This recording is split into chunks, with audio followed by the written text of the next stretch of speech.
මගේ අප්පා. මෙයාට වෙන්නේ නැගලා. වික්ටර් බේමාත් හරි හැඩයිනේ අම්මේ. අම්මෝ ලස්සන. මොකද උඹට ඒ පාර? පේදුරු මුදලාලි ඒ කාලේ ඔයිටත් හැඩයි. ළමිසියක් පේන්න බෑ. ඒ කාලේ ඉතින් අම්මා ළමිසිනේ. අනේ වහගනින් කට. බේමාත් මෙතන ඉඳමයි ඇවිල්ලා තියෙන්නේ. උඹ කොහමද දන්නේ? ඇයි එදා කිව්වේ? අප්පා කළ දේ පුතා නොකළොත් ඌ නොට්ටිගේ පුතාලු. උඹ ටික පරිස්සම් වෙලා ඉඳින්. ඒක යකයි කතානේ මම මොකටද පරිස්සමෙන්නේ? අම්මේ මොකෝ? බේමාත් කිව්වනේ මට කැමතියි කියලා.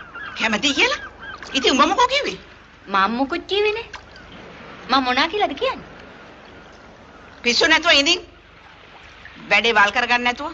ආදරේ ඔබමයි මා ඔබ නොව ඔබ මා නොව දවසක් තා හඳුනාගත්තොත් ඔබ මා හඳුනාගත්තොත් ඔබ මා